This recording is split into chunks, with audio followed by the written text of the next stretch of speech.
এখন বলা যায় যে ট্রাম্প হাতে পায়ে ধরছে শি জিনপিং এর, চীনের প্রেসিডেন্টকে, এবং হয়তো গোপনে গোপনে সেই আলোচনাটাই হচ্ছে যে চীন যাতে প্রভাব রাখে।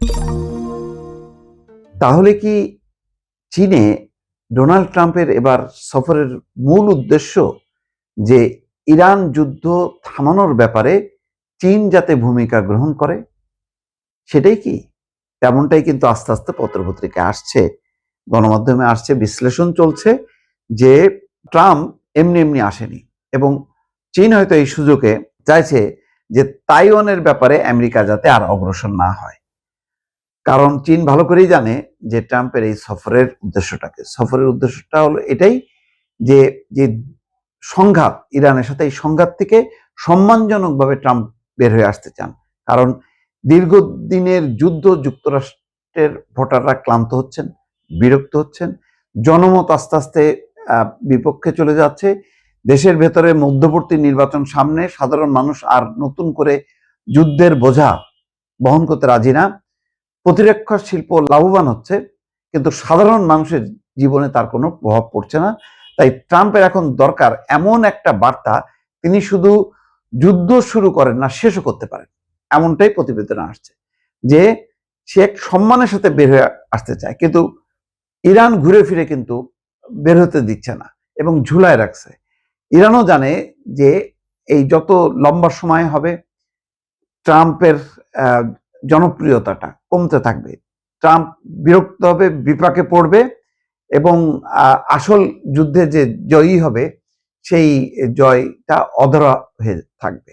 সুতরাং এখন যে মধ্যস্থতাকারী হিসাবে পাকিস্তান যে কাজ করছে, পাকিস্তান ইরানকে প্রভাবিত করতে পারবে না, পাকিস্তান বাধ্য করতে পারবে না, কিন্তু চীন যদি অগ্রসর হয়, যেটা ইরানের সাথে চীনের যে গুরুত্বপূর্ণ সম্পর্ক, চীন প্রভাব ফেলতে পারে। চীন যদি খুব সিরিয়াস হয়, চাপ তৈরি করে তেহরানের উপর, তাহলে কিন্তু ইরান কাবু হবে এবং যে ট্রাম্পের যে শান্তি প্রস্তাব, সেই শান্তি প্রস্তাব মেনে নিয়ে একটা যুদ্ধবিরতি বা যুদ্ধ বন্ধ চুক্তিতে চলে যাবে।